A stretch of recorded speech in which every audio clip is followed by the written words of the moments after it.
Hey, welcome everybody. Glad to have everybody here today. Well, we have a very special guest, and I'm excited. This came together really last minute. It was kind of just a conversation last night that led us down the rabbit hole where we are today. And so, without further ado, I'm going to let this amazing lady introduce herself and kind of tell you a little bit about what she does and where she's at and how she helps voters. Go ahead. Awesome. My name is Katie Groudon, and I am the state manager for Save the Children Action Network. We are an advocacy organization really working in grassroots to connect people with their ability to shape systems and policies. Of course, our interest area is how systems and policies affect young children and their families, but the skills that we work on translate into all areas of where we want to uh, help people to tap into that power. And part of that work, especially in important years like this year, delves into connecting people with voter resources, kind of breaking down um, all of that big, mysterious, sometimes overcomplicated process into easy steps that people can take to make sure they're informed. I love it. So when we were talking last night, you were mentioning that the you're sending out postcards. Can you kind of explain what that is and what the intent behind that is and maybe what it is supposed to do? Sure. So one of the things that we have learned over time is Tennessee is a non-voting state. We have very low voter turnout at the polls in any year, but in midterms especially, primaries dismal. Uh, Local elections, it depends on the community. What we have done is just look at public record of people's voting registration and then whether or not they are translating that voter registration into showing up at the polls. And then from that data, we are reaching out to folks who are registered to vote but aren't going to the polls to see if we can help connect them to resources that make it feel more accessible to get to the polls and have their voices heard. So, Wow. yeah. So how does that align with the goals of Save the Children Action Network? How do those two things kind of marry together? For me, it's really about helping people to understand their power. Like we get to choose. We have the privilege and the right that people, fought and bled and lost their lives for to choose our leadership. And then based on who is sitting in those leadership seats, uh, you know, that trickles down to the policy that affects our day to day. So for me, making sure that people understand that power and that they are making informed decisions means that theoretically we are going to choose leadership that align with our values, whatever those values are for each individual person. And are you guys partisan or nonpartisan? We are 100% nonpartisan. We work with legislators on both sides of the aisle, middle of the aisle, no aisle, uh, and just try to make sure that we are having like people first discussions. Um, and so for me, it's not about what side someone is on, but that they are seeing the real impact of their decisions on folks in their community. And the way that we do that is to bring folks from the community into the conversation. Yeah, that's awesome. And so I was been reaching out to all 95 counties in Tennessee trying to get the percentage of voter turnout, along with some other information. And you mentioned it already that very low voter turnout. And I think you saw on my Facebook page where we were discussing why are we registering to vote if then we are not going to vote. And as you've been doing this advocacy work, have you seen any explanations for this? Or is there anything that kind of jumps out at you that maybe we as a society can help get people more civically minded when it comes to voting? So I think, first out of the gate, what often happens, what I see with a lot of folks is that they, are my age or perhaps a little bit, in an earlier generation. You go to get your driver's license or renew your driver's license, and they ask you if you want to vote or if you want to register to vote. And so there was for many years this automatically, well, of course I want to register to vote. That's how I registered to vote, 5 minutes ago when I was 18. So I think that, creating the pathway for voter registration is a great idea to kind of remove that barrier. But then after folks are registered to vote, the process gets more difficult to get information, to ask questions. I have come across a lot of people in their 30s, in their 50s, in their 70s who have said it's all so overwhelming. And it's embarrassing to ask questions because I should know this by now. And so I think that's another barrier that we see, is that people assume that they should know and are afraid to appear ignorant, when the fact of the matter is we learn when we learn. And if you realize that you are missing knowledge, there are great resources to be able to tap in and ask questions without judgment. And that's another one of those things that I really strive for, is to have a space where people can ask questions and get information without feeling like they should already have this. Yeah. And I think that it's almost like, from the messages I've gotten and some of the things I've seen, it's almost like people feel shame that they don't know or they don't understand. And I'll be the first one to tell you, please don't feel ashamed of it. Like, everybody has questions. I don't know everything. Katie doesn't know everything.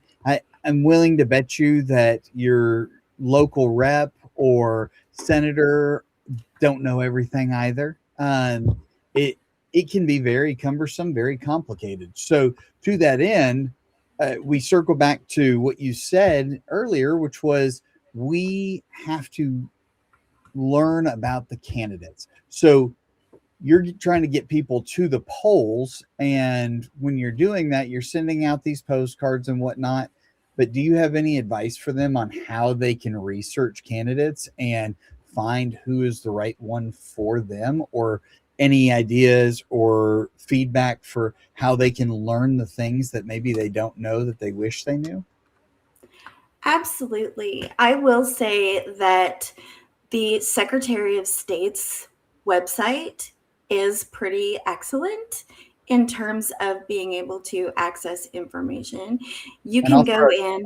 it up for the Secretary of State's website right now, so that way anybody that is wanting to can go straight to their website.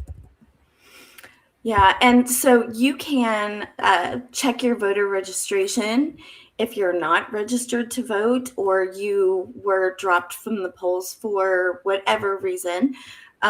You can, register to vote on the website.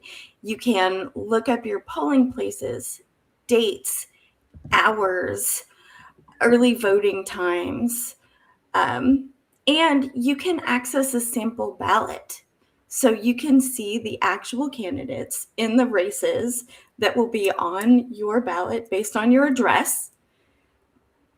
and then be able to kind of start looking into what those folks' presence is in the world, what messaging they're using, who sponsors them, because I think that can make a big difference in kind of looking at, who do I align with, that's sponsoring a candidate, and why would that matter? Or if this candidate is sponsored by an organization that I have concerns about, then I can dig into that. It does take a little bit of homework. There are also organizations like the League of Women Voters, for one. That's kind of a go-to for me, who do kind of layouts, side-by-side comparisons. And there's also this amazing journalist named Brandon,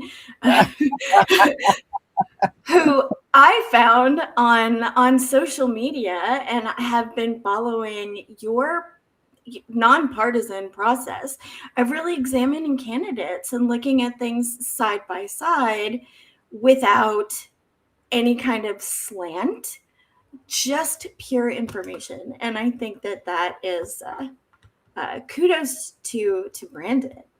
Well, I appreciate those kind words.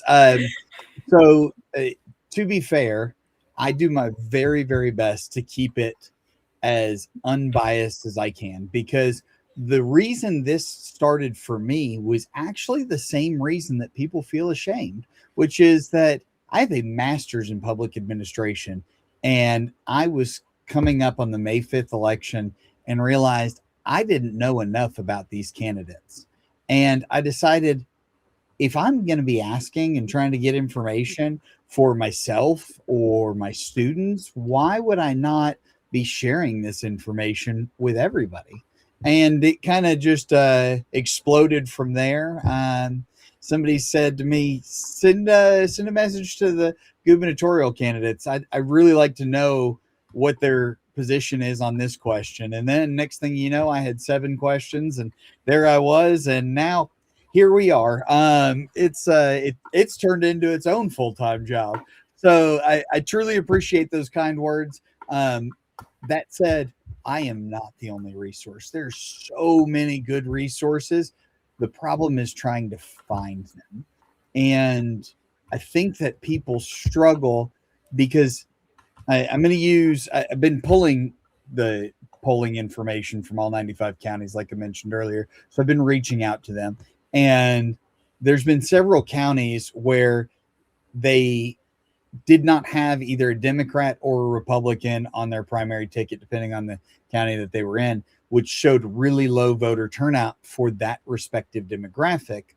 And people need to understand, you can still go vote. Let's say that you're a Democrat, and there's no Democrats on your ballot for that primary. You can still go there, pull a Democratic primary card, and put no qualified candidate. And when you do that, that shows the party that you're affiliated with. In this particular instance, the Democratic Party. It's the exact same for the Republican Party. When they pull the information later, they say, hey, it's not that we had 46 Democrats or 46 Republicans in this county. We actually have 300, right? So just by you going there and doing that, it helps them to understand the demographics, because we're seeing more and more where you may not have an opponent to some of these races, or there may be nobody qualified that's running in some of these smaller towns and these smaller races. And I don't think it's because the interest isn't there. I think it's because people don't know they can go pull a ballot and say no qualified candidate, and that will start their representation, because that's what this is all about, is representation. And unlike a federal presidential election, Tennessee elections, like the one coming up in August and the one in November, are one person, one vote. So this is a popularity contest, if there's ever been one. And I think a lot of voters also don't understand that. Would you agree with that, Katie, or what's your thoughts? Oh, absolutely. And I will say, I tell people all the time, the smaller the race, the greater your voice. my city commission, the last city commission election in my small town was decided by 17 votes. Wow. And our population is 10 or 11,000 people. Voter turnout was obviously not 10 or 11,000 people.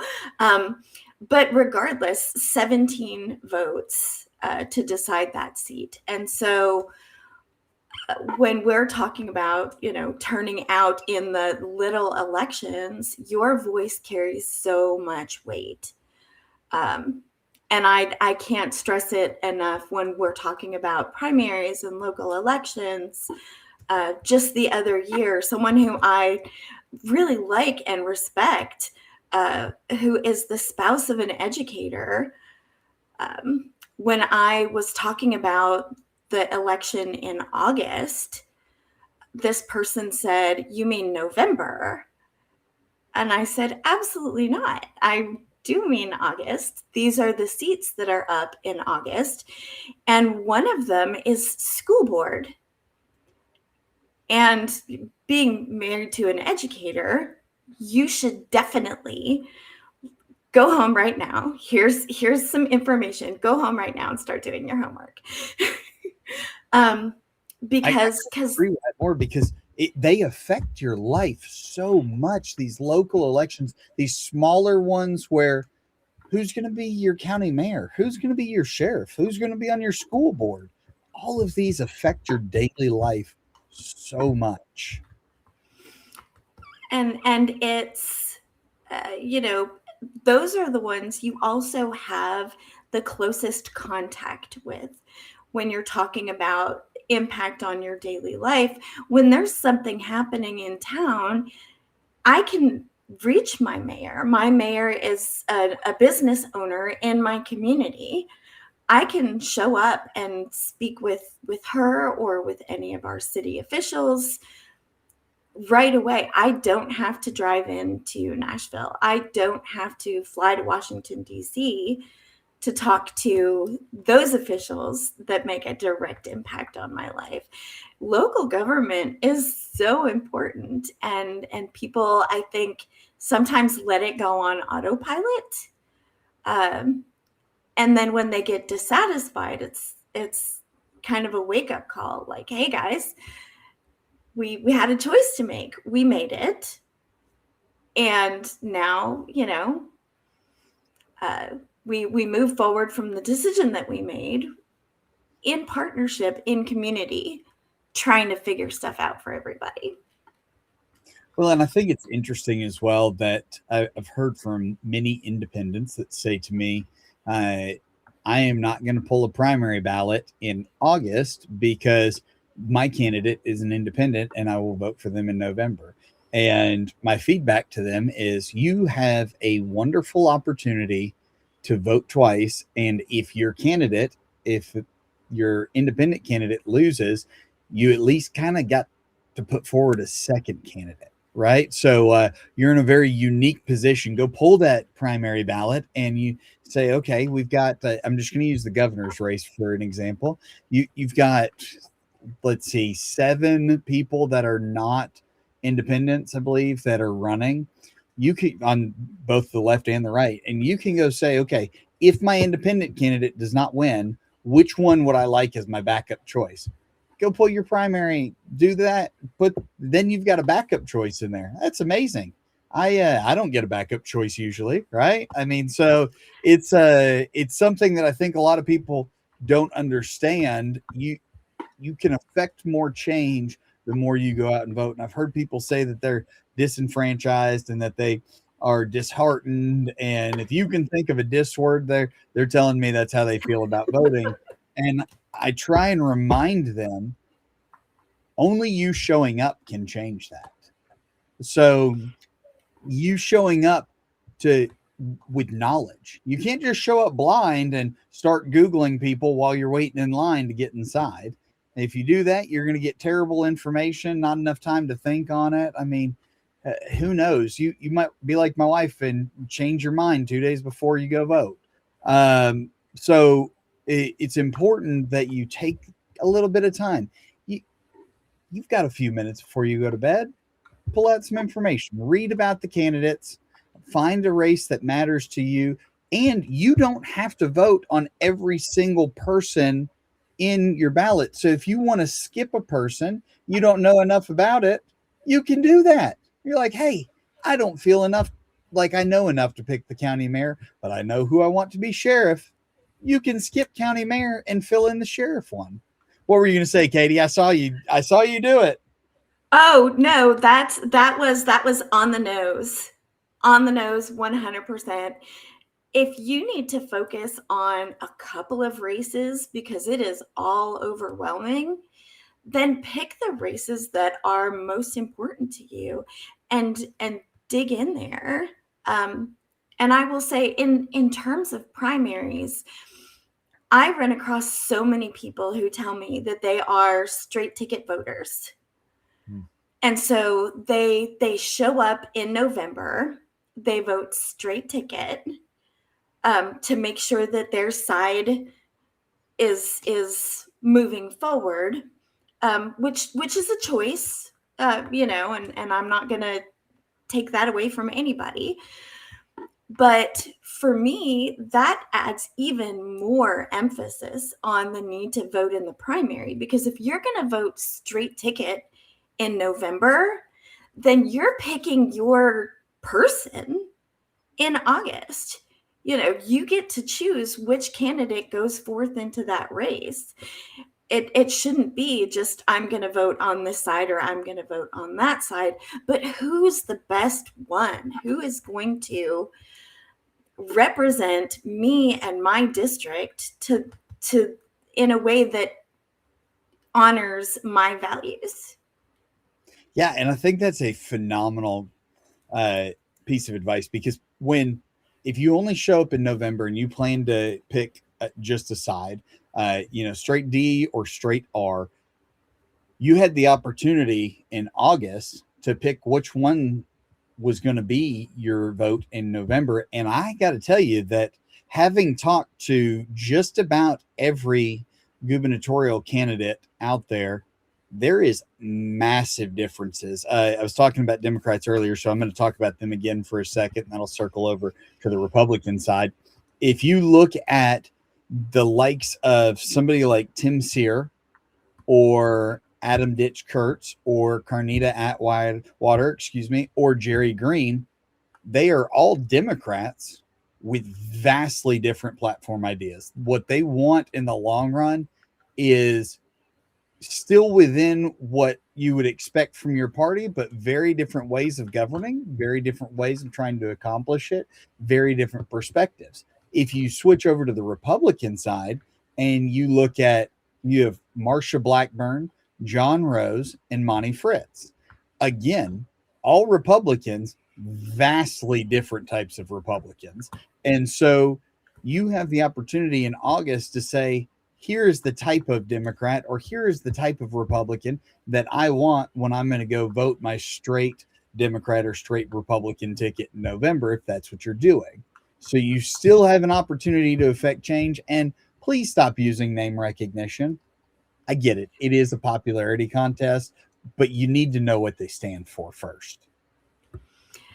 Absolutely. And one of the things that I encourage people to do, and we actually do whole trainings around candidate engagement to, go on. We've got a candidate tracker that we're running for people who are engaged with us. Go on, find the events, help us find the events so we can put them in the tracker. But look up, like, where are they going to be, and then show up and ask them questions. Ask them about the things that you care about, and not just like, do you care about XYZ? Because that's not going to get us the answers that we as an informed electorate need. We need to ask them the W questions: why, where, who, how. That's not a W, but 5 W's with an H. That's how I used to tell everybody. But yeah, I mean, ask them those open-ended questions about the mechanics of what they want to do. And so, Are you doing I that encourage people statewide to for show up. your engagement? Indeed.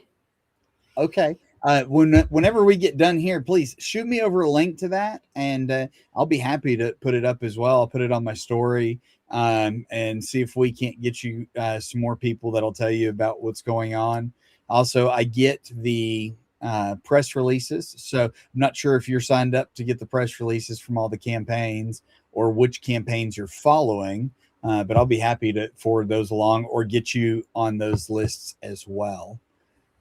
Those Fantastic. Yeah, those are great for knowing where people are going to be and what events they're going to be at. The unfortunate part is, um, sometimes you get the press release and it's like, hey, in 30 minutes, I'm going to be in Toyoville doing X. And I'm like, oh, well, I can't do much to help you right now, but sure, I'll put it up anyway. So don't always get it quickly, but I think that it definitely can be of help. Absolutely. I would love that. I would love that. And I think, the other kind of underrated or underutilized tool is follow the candidates on your socials. You're scrolling social media anyway. You know, follow the candidates, see what they're putting out in that space, and use that space to ask them questions. It's public record. You know, ask the question or interact with their post and say, this is your platform. How do you think this is going to affect this other thing that I care about? Like, it can be a place where, and it probably won't be the candidate themselves answering. It will probably be someone, on their team, but it's still an answer on behalf of that candidate, and it still gets you an idea of where they're going. They all also have websites, and I've been known to throw questions there because I want to know. I want to know, particularly from candidates that are a little bit more difficult to track. In public events, like I want to ask them questions, so I'm going to ask them questions wherever I have the opportunity. Yeah, and I think that that's a phenomenal idea again, because if you're following them on social media and you're not in the mood to look at politics, it takes a swipe and then you've moved on that day, right? But if something catches your eye and you're interested, then stop and look at it and avoid the places where it is just trying to rage bait you. They just want your likes, your clicks, your views, and they're going to make everything into this grandiose issue that is ultimately unlikely to happen in the first place, but they just want to get you upset. And that is their goal. Look for calm, neutral spaces where people are having civic conversations, where they're being polite, and listen to everybody's perspective when you have the brain space to do it on your terms. So that way you can become informed without becoming overwhelmed. And you're also right, Katie, that a lot of times, especially these big campaigns, they are not managing their social medias. If you're running for federal office, there's like a 0% likelihood you're managing your own social media.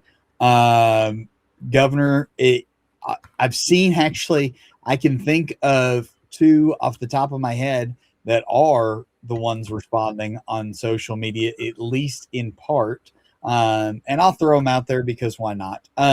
So Lauren Pinkston, she does a lot of the replies on her Facebook, and Monty Fritz is the only person that will respond to you on Twitter. So you won't get anybody from the campaign on that one.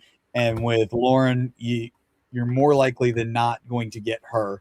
I can't remember if Jerry Green is doing some of the responding. I thought they said that she was, but I don't want to be misquoted. So there is a possibility that you are going to get the candidate responding or somebody from their press team, but you probably won't know which one it is, to be honest with you. Right, right. Um, and just thinking about other tools, just trying to like put as many tools in toolboxes as we can during this conversation.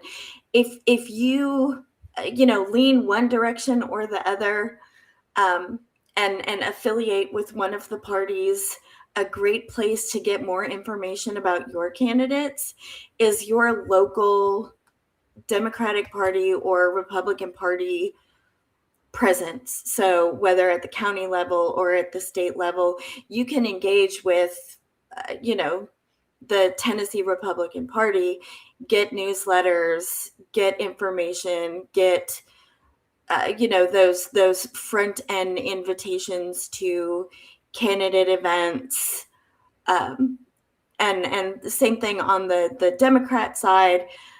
You can engage with that party and get information on those specific candidates, particularly going into the primary.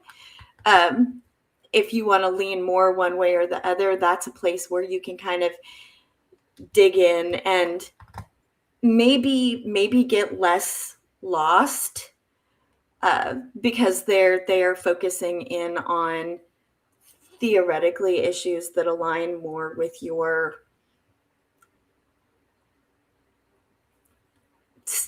personal values. Does that make sense? Yeah, absolutely. And I was just thinking that if you are doing your research before the primaries, then after August, so September and October, you've already got a good idea. Once the candidates have been selected and the field narrows, you will already have that great foundational base knowledge.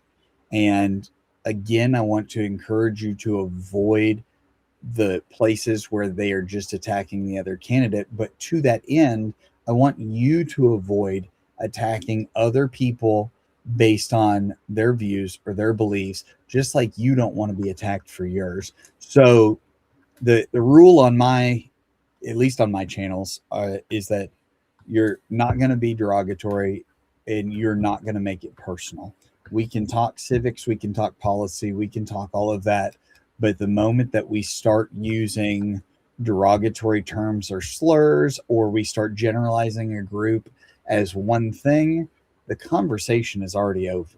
And the same goes during these races. We don't want to hear candidates going back and forth and just being derogatory towards each other. So we don't do that ourselves. And I'm reminded of when Ronald Reagan was doing his debates, and the previous debate before him, uh, people were concerned that he was starting to lose his mind. And so he started the next debate, and they asked if he had any comment on it.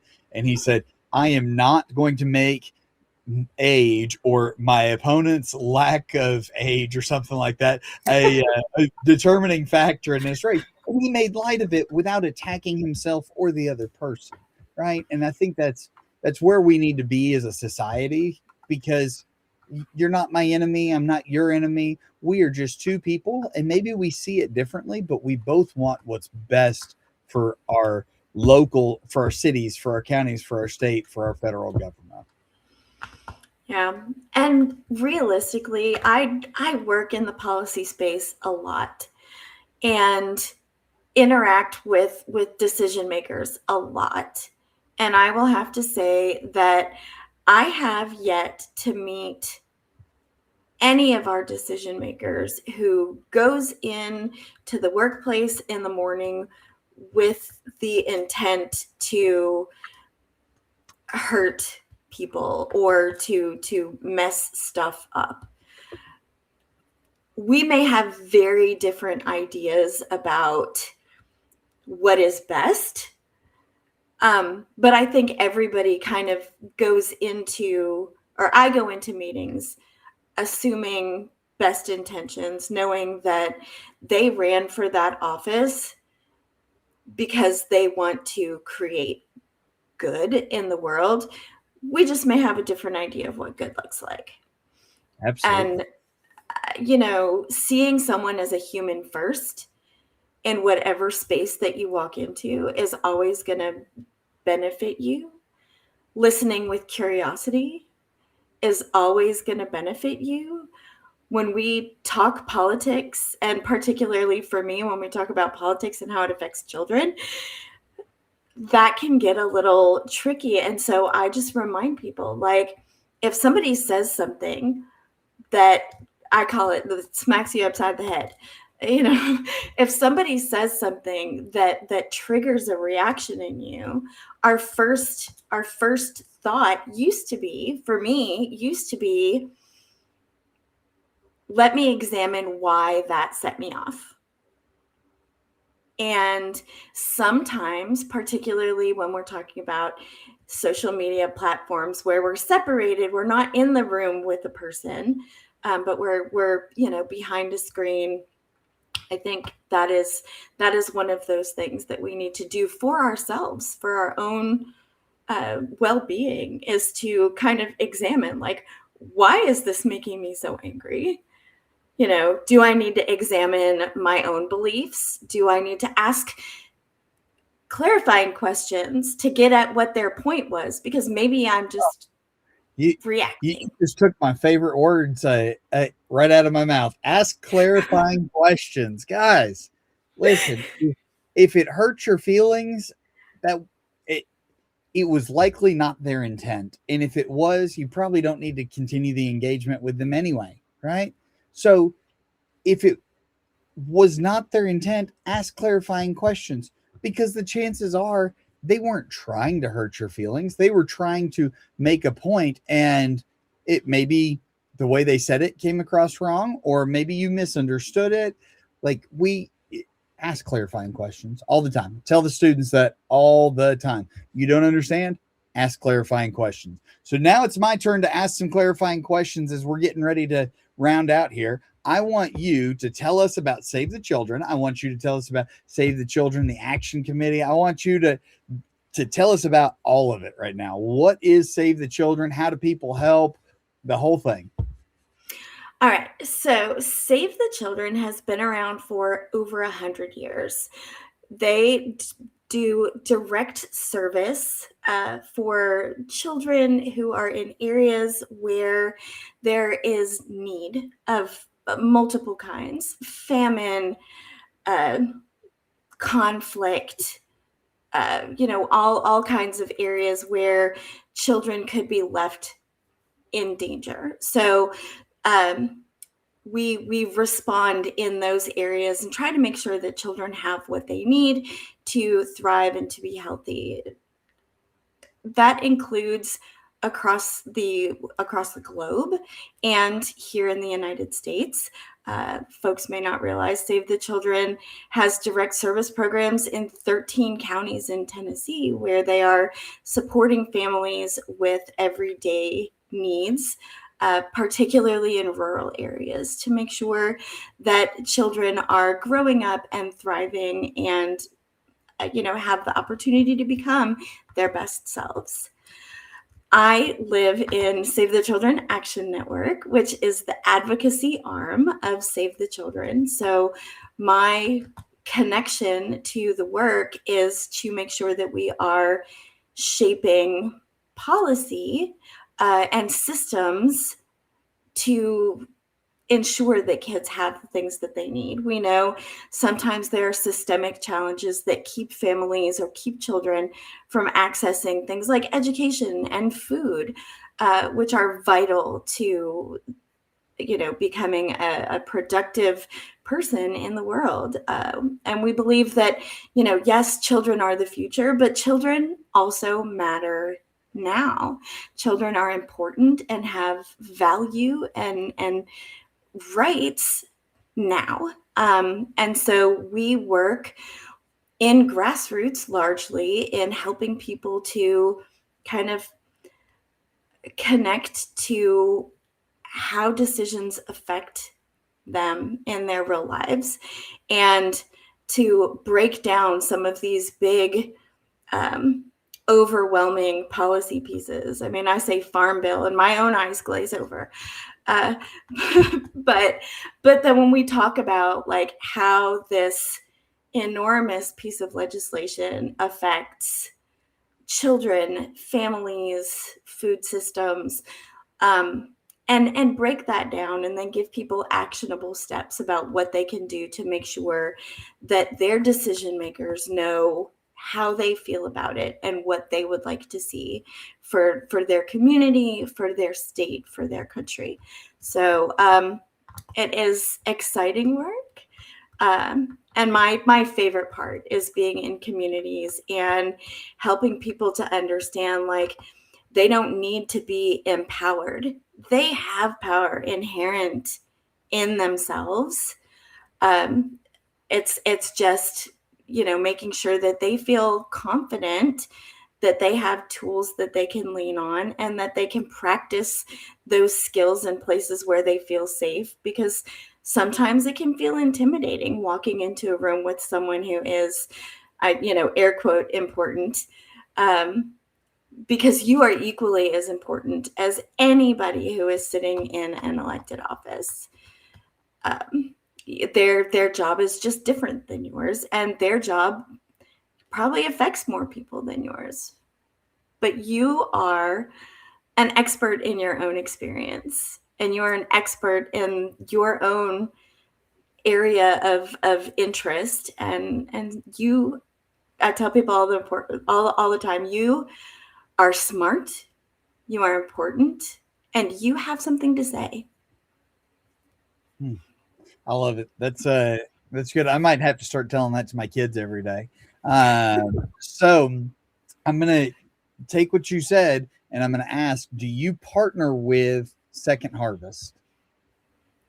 I do. I do partner with Second Harvest across the state, and Do you partner with Second Harvest of East Tennessee? yes. Oh man, I love Second Harvest of East Tennessee.